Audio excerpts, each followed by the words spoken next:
ការប្រើប្រាស់សភាវុធធនគុណគ្រប់ប្រភេទរបស់ប្រទេសថៃនិងការដាក់ពង្រាយទាហានដ៏ច្រើនលើសលប់ដើម្បីទន្ទ្រានយកទឹកដីកម្ពុជាគឺជាការរំលោភបំពានយ៉ាងច្បាស់កឡែតចំពោះធម្មនុញ្ញអង្គការសហប្រជាជាតិធម្មនុញ្ញអាស៊ាននិងគោលការណ៍ជាមូលដ្ឋាននៃច្បាប់អន្តរជាតិសកម្មភាពដែលគ្មានទំនួលខុសត្រូវនិងខុសច្បាប់បែបនេះបានបង្កឲ្យមានគ្រោះថ្នាក់យ៉ាងធ្ងន់ធ្ងរចំពោះបំផុតមិនត្រឹមតែសម្រាប់សន្តិភាពនិងស្ថិរភាពក្នុងតំបន់ប៉ុណ្ណោះទេប៉ុន្តែថែមទាំងប៉ះពាល់ដល់មូលដ្ឋានគ្រឹះនៃសណ្ដាប់ធ្នាប់អន្តរជាតិផងដែរចំពោះស្ថានភាពអំពីការគំរាមកំហែងនិងការឈ្លានពានរបស់យោធាថៃមកលើតំបន់មួយចំនួនក្នុងដែនអធិបតេយ្យរបស់កម្ពុជាទី1ស្ថានភាពជួរមុខនៅសមរភូមិទិសយុទ្ធភូមិភាគទី4ភាគីថៃបានបើកការបាញ់ប្រហារមកលើកម្ពុជានៅវេលាម៉ោង 5:20 នាទីយោធាថៃបានចាប់ផ្ដើមបាញ់ចូលក្នុងតំបន់ប្រាសាទតាម៉ុនធំម៉ោង 6:15 នាទីយោធាថៃបានចាប់ផ្ដើមផ្លោងចូលទៅក្នុងភូមិសាស្ត្រអានសេះម៉ោង 7:05 នាទីយោធាថៃបានប្រើប្រាស់កាភ្លើងធំផ្លោងចូលភូមិសាស្ត្រភូមិគូក្រោយប្រាសាទតាម៉ុនធំនៅវេលាម៉ោង 7:15 នាទីការបាញ់ផ្លោងរបស់យោធាថៃនៅប្រាសាទតាម៉ុនធំនៅតែបន្តទៅទីតាំងថ្មដូននិងប្រាសាទតាក្របីនឹងបានបាញ់ផ្លោងនិងប្រើប្រាស់យន្តហោះចម្បាំងប្រភេទ F16 ទម្លាក់គ្រាប់បែកផងដែរនៅវេលាម៉ោង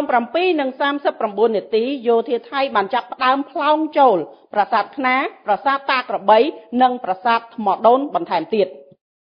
មកដល់ពេលវេលានេះនៅតែបន្ត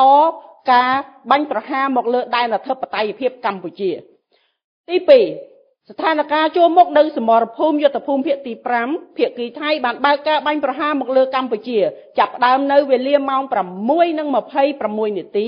កម្លាំងថ្មើរជើងថៃអមដោយរថក្រោះបានរុលចូលក្នុងភូមិសាស្ត្របឹងត្រកួនម៉ោង 7:09 នាទីយោធាថៃបានចាប់ផ្ដើមបង្កើនកម្លាំងថ្មើរជើងអមដោយរថក្រោះក្នុងបរិមាណច្រើនលើសលប់រុលចូលមកក្នុងភូមិសាស្ត្របឹងត្រកួននៅវេលាម៉ោង 7:10 នាទីយោធាថៃបានរុលចូលក្នុងភូមិសាស្ត្រភូមិព្រៃច័ន្ទនៅម៉ោង 8:17 នាទីយោធាថៃបានចាប់ផ្ដើមផ្លោងចូលវត្តព្រៃច័ន្ទគួរកត់សម្គាល់ផងដែរថានៅថ្ងៃទី9ខែធ្នូឆ្នាំ 2025សកម្មភាពដ៏កម្រោលរបស់យោធាថៃនេះបានបើកការបាញ់ប្រហារដោយមិនរើសគោលដៅបាញ់ចូលទីប្រជុំជនដែលមានប្រជាជនរស់នៅជាពិសេសនៅសាលារៀនរបស់កុមារនិងបានបាញ់ផ្លោងប្រាសាទតាក្របីដែលជាទីសក្ការៈរបស់កម្ពុជាទង្វើដ៏សាហាវនិងបង្ហាញពីភាពអសិលធម៌ដែលបង្ហាញអំពីការប្រមាថមាក់ងាយដល់វប្បធម៌អរិយធម៌និងជាទីសក្ការៈដែលជាមរតករបស់មនុស្សជាតិជាពិសេសជាមរតកវប្បធម៌ដែលដូនតាខ្មែរបានកសាងបន្សល់ទុកដែលមានតម្លៃមិនអាចកាត់ថ្លៃបានចំនួននេះខ្ញុំសូមអនុញ្ញាតជម្រាបជូននៅចំនួនតួលេខជនភៀសសឹកដែល